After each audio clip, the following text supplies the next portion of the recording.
NASCAR first came to the famed road course in Watkins, Glen, New York in 1957. Legend Buck Baker won that race. Tonight we're going to turn left and right. We've got Mad Max, set heads. As Larry Mack says, we're going to work hard and play hard.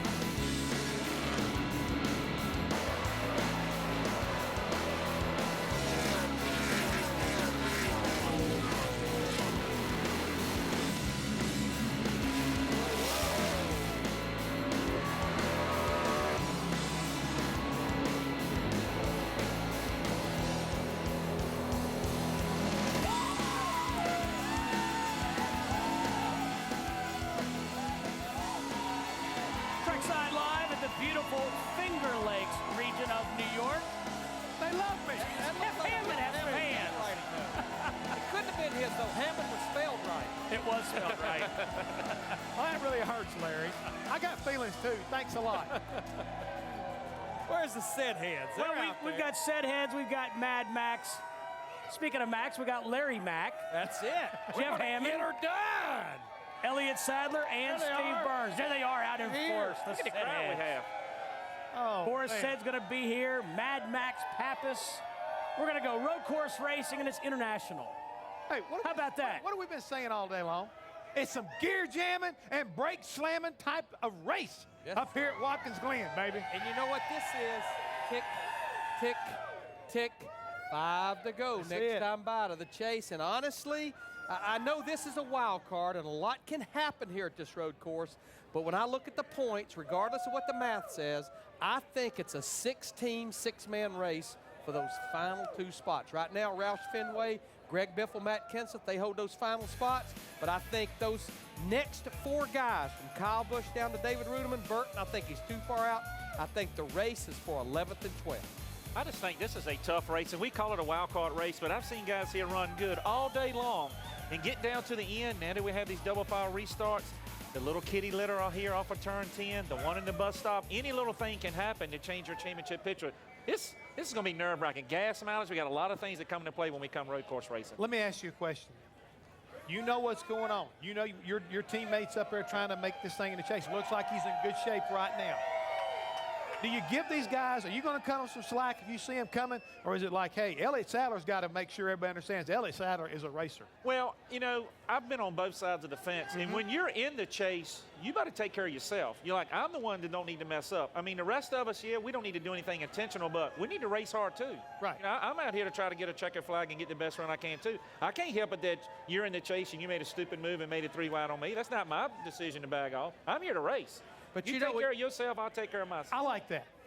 I'm not supposed to lay over. You take care of you. You have a brake pedal, and so do I. When you look at those 6 guys right there, other than Kyle Busch, who swept the road courses last year at Infineon and here, there's not a lot of real high road course credentials there. There's not a lot of great road course results from those 6 guys, and I think that's what's going to make it even more interesting. And speaking of the 18 car, can the bleeding stop here?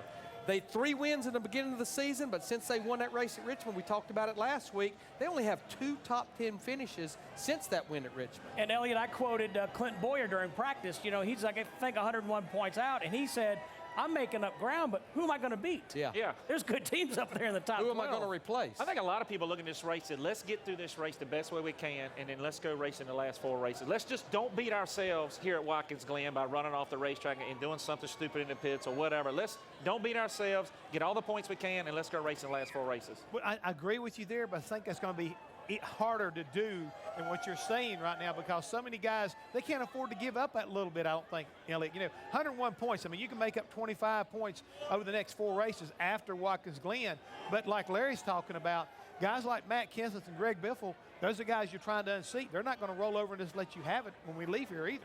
Well, I don't think they can win their way into the chase, but I think they can lose their way out of it. Now There you go. that I think you're right dead on. I think that's the main thing is, you said it time and time again, don't beat yourself here at this racetrack, because if you don't, more likely you'll take advantage of somebody else who does. Jimmy Johnson's on the pole, and you know, they have made a lot. That team, that 48 team, has made a lot of progress in their road course program. And coming up, we're going to have Boris Said and Mad Max Pappas. Glad you're with us for the ride here. We're going to turn right and left. Glad you're with us in Watkins, Glen, New York, here on Speed. Trackside is presented by new Shell nitrogen-enriched gasolines. Brought to you in part by NASCAR Banking, only from Bank of America. Your debit card, your credit card, your driver. Learn more at a Bank of America banking center today. And by Atlanta Motor Speedway. Be there when the lights come on as NASCAR Spring Cup Night Racing comes to Atlanta Motor Speedway on Labor Day weekend. Go to www.atlantamotorspeedway.com for event and special ticket information.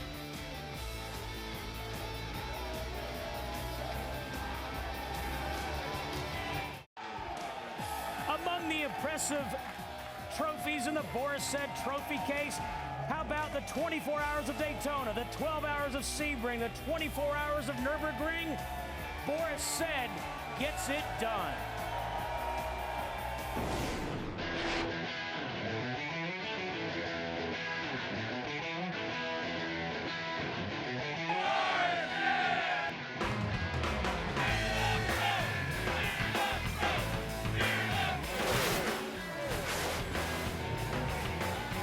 The set heads love him. Boris Said starts ninth here at Watkins Glen on Sunday.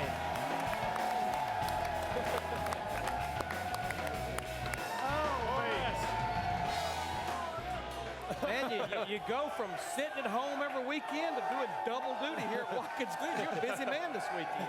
How about this crowd? It's like Woodstock.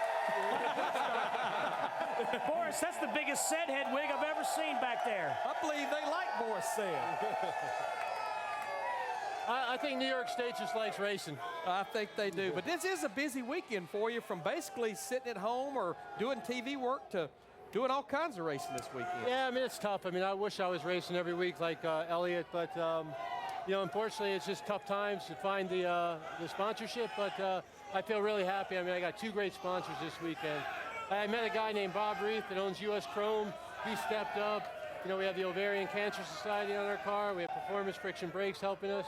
You know, and then I got a bonus with the Zaxby's car. I mean, I eat there every day practically when I'm in Charlotte, so I'm addicted to those chicken parm sandwiches. So, you know, I get to drive John West Townley's car this weekend, and I'm really excited about that. Well, look, I know you've been at home, but not rusty at all. Showing up today, qualifying ninth. At least when you're showing up, you're running fast, you're running good. I mean, that's got to make you feel good. Yeah, I mean, Frankie Stoddard does such a good job. He's my partner, my friend, my crew chief, and, you know, our little, Carter Simo race team right now is it's 2 or 3 people. So, I mean, to be able to come here, you know, every 6 months and run with these guys, it means a lot to me, and I'm pretty proud of the job he does. Well, the thing is, I mean, you know, your fan base is growing, and it's going to grow by another one right now. Right. Hey! You're going to break the lens. You're going to break the lens. I'm going to break the lens, but I mean, this all I have to do is show you. I mean, the thing is, All right. woo! Yeah, 5B!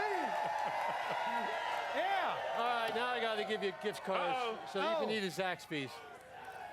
Chicken is good. They Chicken said is good. They said if I didn't bring you something, you'd get mad at me. No. Oh, no. We'd never get mad at you, especially with the fact that, you know, you have this company called No Fear. You know, you're definitely No Fear. We always laugh about the fact that you were up here, a few years ago, and you made the comment about you were like a Doberman with a hand grenade in his mouth. I mean, that has stuck with the three of us forever and a day.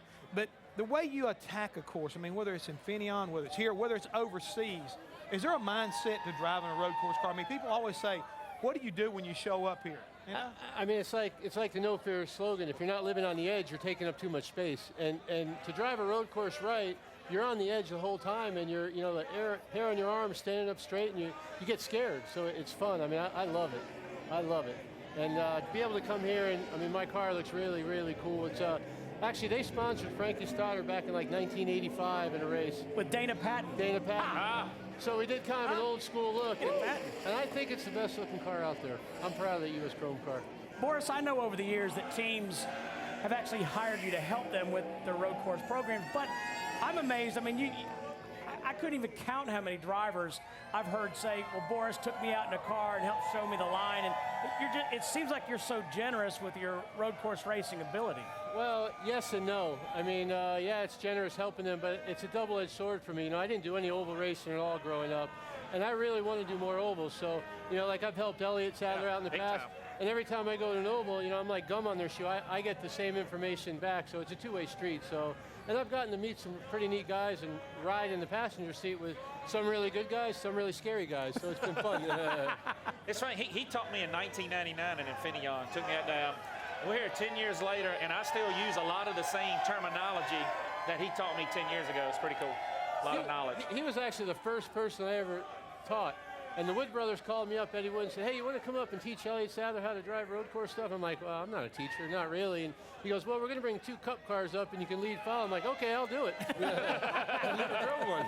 So, I mean, that's just how it got started. And, I mean, I love driving these cars. They're a blast. You see Larry over here, he looks at me and he's so jealous. I know. It's not jealousy. I think it's amazing. But Boris, what I was going to follow up on what Steve was talking about, you've obviously contributed to it, but does it amaze you today versus, say, 10 years ago, how many more teams and drivers have become so competitive on the road courses? You look at Infineon, the last 8 races, we've had 7 different winners there at that race alone. You know, yes and no. I mean, I've said it, I've raced all over the world in all different kinds of divisions, and there's the best group of racers in the world are in NASCAR Sprint Cup racing. And granted, it's road racing is a different discipline, but it's like Elliott, you show them a few things, and it's like showing a duck water, they learn to swim. And I think over the years, now with the chase, in the past they could say, we don't need to work on those 2 races, it's just 2 road courses. But now they have to. They need all the points they can get, so they've been putting an effort into it, and now it shows. You know, where a guy like Casey Kane, for example, when we started... You're citing a riot, by the way. Are you getting ready to run for governor or something up here in the state of New York? Right. You want to know what I always wanted to do? Who said? Yes, Perfect. I love Perfect. Hey, Boris, is it hard to take Hammond seriously? I don't take him seriously. He looks like a dirty Q-tip. Locate campgrounds near the Michigan International Speedway. Visit GoRVing.com. You'll also find virtual RV tours, a free DVD offer, an RV dealer, and rental locations in your area.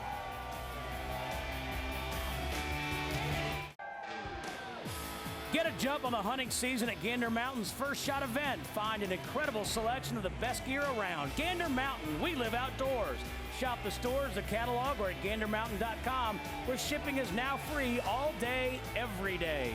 Time to open up the Shell garage, and we need Boris said to take us for a lap around this Watkins Glen International Raceway. This is a fast road course. I think we're coming down to turn 1 right now, which is a downhill 90 right. Really easy to get a lot of brake hop there. You can use all the curve, I always do. Turn 2 is the most important turn on the track, because as it goes uphill here, it's really fast. If you do it right, you can be flat around the top. Now you're leading on the longest part of the track, the long back straightaway. Best spot for passing right here, going into the inner loop. It's a great turn, probably in the upper 170. It's just out braking down just from 4th gear to 2nd gear. I use a lot of curbs. Get through there without spinning out. Then you got this long 180-degree carousel. It actually drops down almost 20 feet in elevation right here. You don't really notice it unless you walk the track. Another good passing spot. If you can come off here real good, you go the short back straightaway. I still go up to the top of 4th gear right here. Really hard braking into turn 10, the 90 left. It's down to 2nd gear, and it's kind of a bank turn. As you come out of here, you're fighting for forward bite. Still in 2nd gear, through the last turn, you get a good run out of here. Up by the start-finish line, 2nd gear, 3rd gear, and turn 1's probably the 2nd best passing spot, I think. He's still taking notes. There's going to be a lot of notes to put on that steering wheel pad. Turn 2, the most important one. See, I've been missing turn 2 the whole time. You were taking it for granted. Out there? The S's, I think, are the hardest part of the racetrack, but that brings me to a question. How much difference is your driving style here now with the new car compared to the old car when we had it? It's quite a bit different. I mean, the old car, you could be a little more aggressive up the hill. You could charge it a lot more. And the new car is a little more top heavy and a lot more roll, and you just kind of got to ease it in a little more. And it seems like a finer line on getting the car right. It's just us two sitting here. What's the trick to the S's? The trick to the S is you got to do it flat. Except at the bottom. It's impossible on the bottom, but you can do it in the top flat. Wow. Okay, Jeff, go ahead. Qualifying's over with, Elliott. I'll tell you after school. Flat. Well, tell us about, you're here with your car. You got a lot of things happening. How close are you to putting a deal together that is going to be getting you back into a car a lot more, and we're going to see a lot more of you? Well, in February, we announced a merger with Rick Clark Motorsports, and he's a neat guy. He's going to be the first majority-owned, minority-owned Sprint Cup team. And actually today, I just signed the last document, and he owns our No Fear Race team now. So it's really exciting for me. We were supposed to get it done a lot earlier, but the economy's bad, and it just, with lawyers, it takes a long time. I mean, I just handshake it and let's go, but it took 4 months, 5 months with the lawyers. So, now that we're done, it's a little late for 09, but, he's going to work full speed on 2010 and try to be at Daytona. And, we'll bring John Carter. He's still in the mix. We're going to just all pool our resources and try to get our stuff with Frankie Starr leading the way to Daytona. So I'm excited. Boris, I mentioned that you won at the 24 Hours of Nürburgring in Germany, and I've heard you talk about it briefly. It sounds insane in a great kind of way. Talk about that a little bit more. It's like this. I mean, I always tell people it's like Talladega, but it's a road course. They speak a different language and have a different label on their beer bottle. It's a course that actually Hitler built in the 30s. And there's a brand new Formula One track that's 3.5 miles, but the old track's called the Nordschleife, and it's 15.5 miles around, wow. 180 turns. They start 230 cars sharing a pit lane with 36 garages. So that's insane. Wow. And they get 250, 300,000 people kind of just like this. So it's, with that many cars, you're passing 50 cars a lap, and you're lapping slow cars every 3 laps on a 15-mile course. So it's completely insane, but it's the most fun I've ever had in a car in my life. And then to be the first American to win there, it was pretty patriotic, and it was pretty cool standing up there and thinking about in 50 years earlier, if a guy like Adolf Hitler saw me standing on the victory stand with my curly hair, all goofy looking, with the national anthem playing, it really took me back, that moment, winning that race.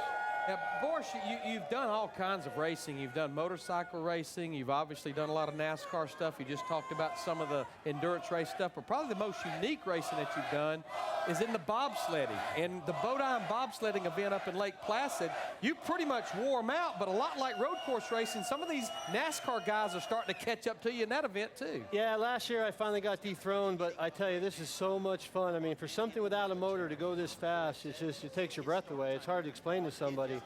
But, it's a great cause. Jeff Bodine single-handedly has made the U.S. Olympic bobsled team a force to be reckoned with. So it's a great cause. I mean, these young athletes work 365 days a year on their sport, and they only really get recognized at 2 weeks, every 4 years at the Olympics, and they're so patriotic.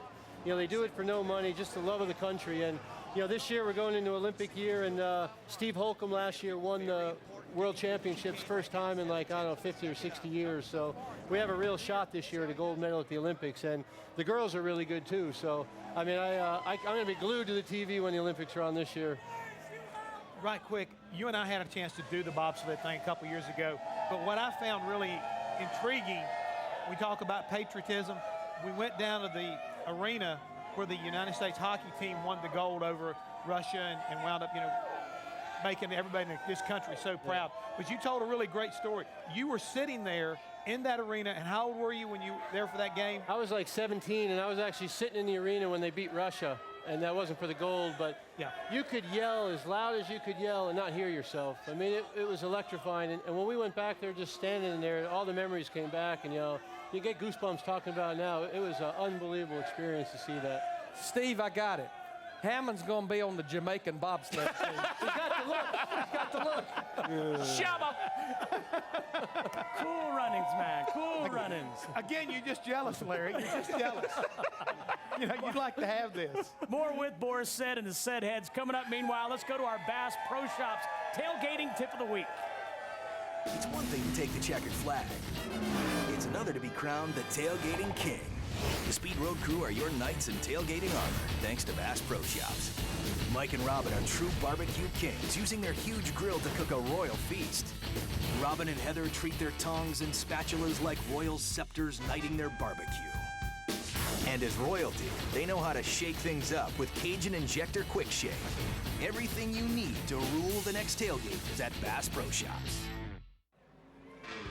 Time now for our Inside Sprint Cup Mobile feature. This week we take a look at some of the crazy wrecks and other stuff that happens here at Watkins Glen. That is Jimmy Johnson's All-Tel Chevrolet. Whoa, something broke. Something broke in the car. Oh my God. Jimmy climbs out of the car and says, yeah guys, I'm okay. And there's what's left of the All-Tel Chevrolet. Well, that's amazing that he is not injured. That was pretty remarkable. Coming at the top of the hill. Matt Kenseth is involved. Kurt Busch through the middle. Scott Wimmer, Joe Nemechek, Sterling Marlin, 5 or 6 cars piling into the Armco barrier. Heavy damage. They're going to need a couple of wreckers, if not a couple of rollbacks to clean this one up. Oh, I saw that one coming. Truex gave the 42 Montoya a shot. Oh, he gets hit by Jeff Burton in the left front. Harvick's really mad at Montoya right now. He's parked in front of him. Let's see if they're going to fight. I want to see this. Over there and got to the fade. He's out of the car. Neither one of these guys are happy here. And there's trouble here coming on turn number 11. A number of cars have gotten together and they can't reach the pit road. Heavy contact, cars crashing. We have got cars everywhere. Carnage down here at the end of pit road. Boy, that was a huge wreck. A lot of really hard hits right there. You can have the big one even at Watkins Glen. I'll say. That was a couple of 3 big ones. Hey, you know what I liked about it? I'm watching Boris over here when Jimmy Johnson hit that wall, and even he went, whoo! That looked like it hurt. You know what I like? I like Kevin Harvick and Juan Pablo going like this. They were just talking about dinner. You're paying. No, you're paying. Yeah. I honestly think with the double file restarts this Sunday, we're going to see more of that, even worse. Because at Sonoma, we had double file restarts, and I'm thinking at the top of the hill, it'll all clear out. We were 2 and 3 wide at turn 7. I can't, up through the S's, there's no room. Going through the dirt. Happen? We were going through the dirt, but here there's no dirt, just guardrail. So it's you're gonna have to be a lot more give than take here. But Wait a minute. it wasn't Right. like that. Who said? Who's giving Who said that? I'll just shut up. I can't lie. You know, one thing that maybe people don't realize, because it's been over 10 years ago, Boris, but you do have a NASCAR win. You won the NASCAR Camping World Truck Series race out at Infineon, and a lot of your truck career was driving for a truck that was partially owned by Ernie Irvan.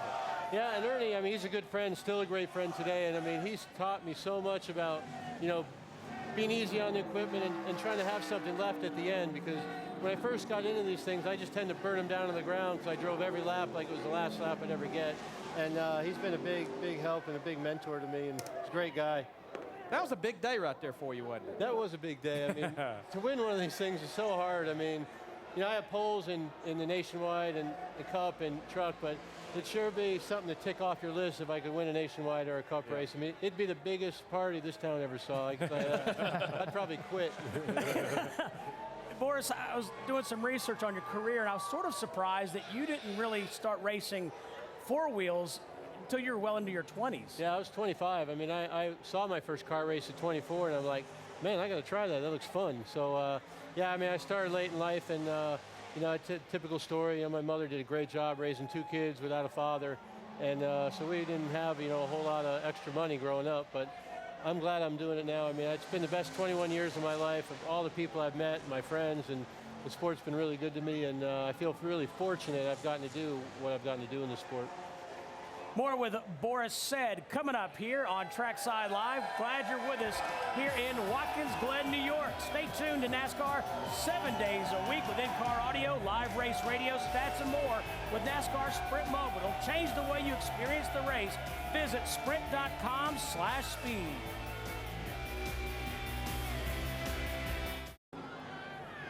Sunday, NASCAR race day rolls north to Watkins Glen where the race to the chase intensifies. Tune in as Wendy Venturini gets the real deal with Marcos Ambrose. NASCAR race day built by the Home Depot. Coverage begins Sunday at 11 Eastern. We're back at Watkins, Glen, and Oh, God. Syracuse not too far. Wait a minute. Hey, it's wait a Michigan minute. Jim, That's our Michigan buddies from deal. Michigan. What is that all He must about? have lost a bet. He Hey. still has his Michigan hat on. He drank the Kool-Aid. He drank the orange Kool-Aid. Must have been orange Kool-Aid. Orange Kool-Aid. Yeah. Hey, question. You talk about, you've raced all over the world, all forms of motorsports. Is there anything out there that Boris said would love to go do, whether it's racing boats, airplanes, going to the moon? What would be the next thing on your list that the No Fear man wants to go for? I would like to do a rally, a world rally. You know, when you watch those guys, those little cars zipping through the woods, I mean, that like Colin McRae did, I would like to do that. That's I've still been on my to bucket Finland and list. got a chance to watch them do it, and those guys are, they're definitely crazy. I went to Britain too, and you always see those guys standing right by the road and thinking how stupid they are. I did the same thing, and when they go by, you're like, man, that was cool. Hammond was one of those stupid people one time. That's right, baby. I was right there with them. I loved it. It must be the hair. Went to Finland. Rally of Finland. I mean, I was just totally, I got to ride with one of the guys in the Subaru car as a co-pilot. Do they drive on the wrong side of the road? Because I went to the RAC rally in Britain, and I about killed myself coming out of a McDonald's once. And I had like 3 accidents in 10 seconds almost, just looking the wrong way. Hey, I got a cool comment. I used to park beside Boris at Daytona. I'm sitting on the couch one day watching TV, and I'm looking at the window, and I see something go up and down. And I'm like, did you see something? My brother's like, no. Again, up and down, it was yellow. He was throwing his kid up and down, but it was just coming up in the window, up and down. And I just saw little Boris walking around. He's got the big hair, too. Yeah, he's got the like head Dad. going. He makes me throw him up like 8 feet and catch him. He's like, again. Yeah. I'm like, man, I'm tired. You're getting heavy. But it's good fun. Have you always had big hair like that? I mean, is this a trademark during high school? And You know, I've had like the white afro forever, and everyone used to always say, cut your hair, and just, you know, because I was a rowdy kid. I'm like, no, I'm not going to cut it. So I don't even try to fix it, or I can't look like you. It's impossible. Like me? You look No, nice. he's all That's perfect. a lot of ointment. Yeah. Don't even start. Hey! Now that looks good. Look at that. Larry, it looks good, brother. It looks good. Wait, Boris, I want to thank you. But before you go, I want to do it one more time. Who said? I said. All right. All right. Thanks for having me. Hammond, you messed my hair up. Now let's go backstage to Rutledge Wood. Steve, I don't know how you follow that energy and Larry's stylish new hair. I think it looks great personally. Max Pappas is here. You're in the race, no rain. How'd the car feel today? It's huge, but let me tell you, I'm having a blast listening to Boris and all the guys out there. I think Boris is crazy. I mean, maybe more crazy than Mad Max. I don't know if that's possible. If you don't follow Max on Twitter, you need to start now. It's a great way to really find out about people. What's your favorite thing about getting to use Twitter and talk to the fans? My favorite? My accent. Because you can't type your accent. No, I think you can read my accent through my tweeting. You think so? Yeah, you like big to time. follow Kenny Wallace on there, right? Kenny, I guess, is one of the most crazy guys. What about, the lyrics and all the stuff that he writes on it? And, he's up at night, 3 o'clock in the morning, 6 o'clock in the morning. He's not. Now you're fun and crazy. You're from your Kenny Wallace is that same sort of thing without the cool loafers and the accent. Well, his accent's different. I'm up early just because my kid wake me up. That's true. We're gonna keep you up late tonight. Make sure you stay tuned. We got lots more Trackside Live with Mad Max Pappas. And who said out there? Boris said. Boris said. That's right. Papa Boris. Our next guest has raced in Formula One, kart, sports cars, NASCAR. Welcome, Massimiliano Max Pappas to Trackside Live.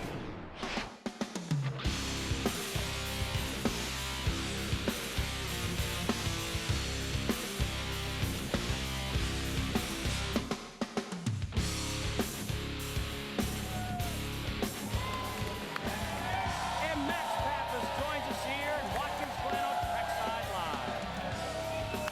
All right. Mad Max, How you guys doing here? how are you? Oh ho. Welcome. How you guys doing out there? They're fired up today, aren't they? Yay! Yay! I would say.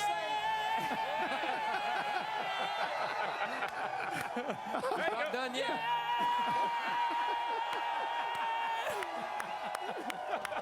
I think you actually have a pretty good reason to be fired up because rain bit you at Daytona, didn't quite get it in Indy, but you are solidly in today, qualified well up in the top 20. I'm really, really happy for what we've done today with the Geico car. You know, for the first time in my NASCAR career, I saw my name on the top of the board. It was awesome. You know, in practice today, you know, sliding the car around. And let me tell you, what I learned today is that you gotta have to drive these cars hard, every lap, every corner, because that's because the depth of the field. You know, all the guys are great. All the drivers are fast. Yeah. And I told Danny Hamlin, I saw him after qualifying, I told him, I don't want to hear anymore that the NASCAR driver don't know how to drive road courses. I don't want to hear that. That's it. I tell you what, we all know in the garage you're big buddies with Jimmy Johnson. He qualified on the pole today. Did he try to give you any advice, or you guys work with each other any to get ready for this race? I like Or Jimmy. did he keep it all to himself? No, I really like Jimmy. You know, that's kind of what got me started into NASCAR in a way. Like, you know, I got the chance to join him with Hendrick, doing all the testing on the road course car. And I'm actually really pleased to see, you know, how fast and how much better of a road course racer he is now. You know, we always talk, I always try to get advice from him, but at the end of the day, what I learned is that you gotta have to do it on your own. You know, you can get some advice on how not to screw up in the generic way, but at the end of the day, you know, you gotta have to do it on your own. I took some notes from Boris a little while ago too. I'll share with you after the Turn two. Turn two. I got it. Turn two. most I important. will say that's the first time I've ever heard that turn two is the most important corner. I've It never is, heard it's that huge. one before. It's huge. You can overdrive it. If you drive it in too hard, you know, your front bounce around. And if you drive it in too gentle, you know, the front comes up too much and gets loose. So you really need to trail brake and use your left brake, your left foot on, you know, just to get enough camber into the car so that the car is shoot up straight for turn. There you go, Elliott. I haven't tried the trail brake yet. Hey, now just remember, we've got that practice session, so we'll be watching both of you to see how you do. Yeah. That's right. We'll be watching. Max, as I said in the introduction, you've raced in Formula One, kart, sports car racing. What is the atmosphere like here? Not so much the racing, but what is the experience like to you? I wish I would have come to NASCAR a little earlier because I love it. You know, I love I love the approach to the sport, that you drive really hard on the track, you know, bang doors, you know, race people hard, but you can always go and have a beer back in the bus. And that's what I love about the sport. The people, they have not forgot that race in NASCAR, people have not forgot that racing, you know, it's still fun, can still be fun. You know, you need to be serious about it, but at the end of the day, it's, you know, we're very lucky. You know, come on, look at this. Yeah. You know, every time I wake up in the morning, I say, man, you know, this is special. You know, like, this is special. You know, I can't really describe. You know, but let me tell you, the depth of the field in NASCAR is amazing. I raced Champ Car, I raced F1, Le Mans, whatever you want to say. And here, you breathe, you go home. That's it. And It's not getting any easier. a lot of respect. Oh, no. A lot of respect. Now, the other week we had Juan Pablo Montoya on our show, and I asked him, Juan, you guys are so used to driving cars where engineers as well as the computers are so important. But here, you're the computer. Do you feel that responsibility? I mean, and how you adapted as far as being able to give the feedback back to your crew chief, Peter Suspenzo? I feel that this is as it should be, in a way that you're asking the question to a guy that I feel I should have been born 40 years ago. In a way, like, you know, I feel that I belong to another era. I belong to the era of the no computer and no technology. I love the computers in terms of like that can give you, they can let you know if what you're doing right or wrong. But at the end of the day, this is a human being sport. Guys put the car together, guys work on the car together, and it's all about how Peter look in my eyes and can understand if I'm really loose or I'm a little loose or if I need to drive it harder. And at the end of the day, you know, it really comes down to the purity of the sport. And that's what I love about NASCAR, because there is no excuse here. There is no, I missed my ride height by a little, you know, here, it's you and your crew chief and your chief mechanic and your engineer. You do it or you go home. And you don't get a second chance. Nope. Max, I ask you respectfully, how did I do Massimiliano? I can, your pronunciation? Yes. Are you from Is it Dubuque, close? Iowa? You say it. Massimiliano. I was close. Yeah, you're great. But not even my dad called me Massimiliano. Max. Max all the time. Mad Max, actually. All right, more with Mad Max on Trackside Live continues from Dubuque, Iowa. I mean, from New York. Stay with us here on Speed.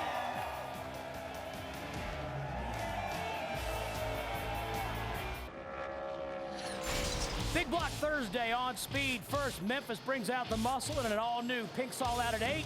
And then at 9 on Jack, the Wolfpack is on the prowl. Don't miss an all-new Wrecked at 10. Big Block Thursday starts at 8 Eastern, only on Speed. Drink your cappuccino. Now I think I know why they call him Mad Max. Yeah, a little crazy, right? Yeah, that's good. We like that. How'd you get the beads? The beads? Oh. A lovely lady down there gave me. Yay. Yay. Hey, speaking of lovely lady, yes. I know Joe works out with you, the lady from Michael Walter Racing. And Giovanna. Yeah, Giovanna. And I can't. I know you're both from Italy, and I can't find the word. Yeah, I got it. She's been helping me lately, but how do I say in Italian, please quit bending my leg that way, you're going to break it? How do I say That would be a little complicated. I wrote it down to you Okay, tonight. write it Hey, down. basta. Basta. They say, wow, impressive. Hey, you just said he's racing. What did you Bristol. say? I'm impressed. That means stop. Stop. Stop. Basta. Basta. Basta means Basta. How about no you more. don't Stop. break it? No more. Uncle. Say uncle. Can I say that? Rompere la gamba. Hey, he just told me he's going to race Bristol coming up in 2 weeks. I told him he will love that racetrack. You excited Double for that? duty even, I think. I'm gonna run the Geico track on Wednesday, and I'm gonna, try to qualify the Geico Toyota for the Cup race. And I know I'm in for a treat. I told him he'll love it. Like every race I do, it's I feel I'm the most fortunate guy in the world. I work so hard to be able to have this opportunity, and I'm enjoying every second I have. And I hope this is the beginning of a long term for me here, because I love it. You mentioned the Geico Toyota. Now, Geico sponsors This Week in NASCAR Monday night. Michael Walter wants to be a caveman. He desperately wants to, which should be no surprise. I saw some picture of him with Yes. the crazy hair. Yes. Doesn't need to put a wig on it, right? But I understand you've been videotaping things throughout the year for Geico. Is that true? Is that correct? Absolutely. What we're doing, they're kind of doing a live, a day in the life of Max Papis, both at home and on the racetrack. And we start filming that. I both have a video camera. Where is it? Where's it at? It's hidden. Uh-oh. You don't want to know where. Uh-oh. You want to know? No, I'm not going to tell you. You were picking your nose at the break. Yeah. Like this. Like this. Max, one of the first times that I had an opportunity to meet you was in Daytona when you were introduced as one of the IROC drivers back when that series was still going on. And you were on Cloud 9 then. And we had the privilege, Larry and I, we covered a lot of those races, and we had an opportunity to watch you race. But the interaction that you had with those 4 other champions, how special was that? Again, I felt extremely fortunate to be able to have a career like I did and still have great opportunities. Maybe just because I'm a simple person, we come from a 1,000 people village in the north side of Italy, and my dad gave me good values. I appreciate being around good people. And having the chance to race in IROC and being surrounded by all these great people, and just an example, just having Jimmy texting me, good job. To me, that's a great pride. That's a great pride, and knowing that the great champions like Jimmy Johnson, Mark Martin, and all of these guys, they see that I'm putting effort and things are, they are giving value to all the little things that sometimes I don't see. And sometimes these are things that no money can pay. No money can pay. Hey, coming up, Max is going to join Larry Mack at the Lazy Boy Lounge. Ooh. Trackside Live continues from Watkins, Glen, New York. Sounds a little skeptical. Yeah.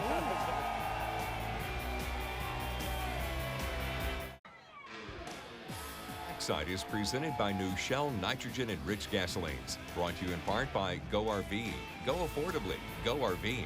Visit GoRVing.com to get started on your road trip adventure. And by Cheerios, good for the heart. We go from Watkins, Glen to the Irish Hills of Michigan. Next Friday night, Trackside, our guests include Justin Allgaier and Joey Logano. And now Larry Mack over in the Lazy Boy Lounge with Mad Max. Now, Max, one thing I was very anxious to ask you about, you're running a limited Sprint Cup Series schedule this year, but one of the starts you made, you just got in, but you were in Talladega, ended up finishing 18th, which honestly is a pretty good finish. How wild was racing at that place? It's impossible to describe. Green flag drops, and all of a sudden, 3 wide, 4 wide, banging. It was definitely the most nerve-wracking things I've ever been involved. And there is no time to breathe. You know, you're on it. You're on the wheel all the time, and you think you're doing pretty good. You get right behind a guy like this. You look up, nobody's behind you, boom, last. Yeah, there you go, from the front to the back. Yeah, from the front to the back, and it was just an amazing experience just to be there, just to feel the power of the crowd and the power of that place. Now, one thing I was reading about you, Max, is you feel strongly that you maybe inherited your dad's characteristics or personality when you're in the race car, but when you're outside the race car, you're maybe more kind-hearted and more willing to help outside the car like your mom. I'm glad you say that. You know, unfortunately, my dad passed away a couple of years ago, and he was definitely the guide of my life, the person that, I mean, he gave me everything, you know, gave me my personality, and he gave me this never give up attitude. This, you know, it's never over until it's over. And very I feel determined that, individual. I always bring that with me when I'm sitting in the car. When I'm outside the car, this maybe more of a sweet part of my heart comes out, and I need to kind of keep that aside when I'm in the car, because otherwise they run you over. Now, Max, you had, growing up as a young boy, you had a hero. Probably one of the greatest road racers that there ever was, and you finally got to meet your hero at one point. Yeah. You know, you're talking about Ayrton Senna, right? Yes. Uh-huh. Yeah. Ayrton was, you know, my mentor, the person that helped me in all my career. And I got to know him because my go-kart teacher, my karting teacher, the guy that was with me from 12 to 19 years old, was the person that discovered Ayrton in his young age. And I will never forget, I was sitting at home back in Italy, won my first ever Formula 3 race. The phone rings. The guy from Brazil saying, "What happened this weekend? Did someone want something?" And I mean, I bring his memory with me, like the memory of Greg Moore, in my heart. A lot of special friends helped for me to be here where I am right now, and I bring all of this with me in the car because at the end, life is made of emotion. You know, life is, I always say, is not about you know, what's happening, how much money you have, but it's about the story you write. And now, real quick, we hear about race car drivers learning to drive in a lot of different ways, maybe on a go-kart or maybe actually up and down the driveway, but you learned to actual drive on a riding lawnmower? Yeah, exactly. That's what I did. You know, when I was, you know, we had a garden in the house, and to make some money, I was cutting grass and helping, you know, to mow the lawn of people around in my little village. And that's how I did it, you know, like start to do that. Actually, I had the steering on the back, you know, because the rear wheels were moving. And that's how I learned. And I rode motorcycle a lot when I was a kid. And I've always been kind of a wild kid. Like, I was definitely, you know, something. My mom, she was always worried. Always worried. Well, Steve, I think NASCAR needs excitement like this around the sport. No question. Our thanks to Max Pappas and Boris Said. The Rolex Grand Am Series up next.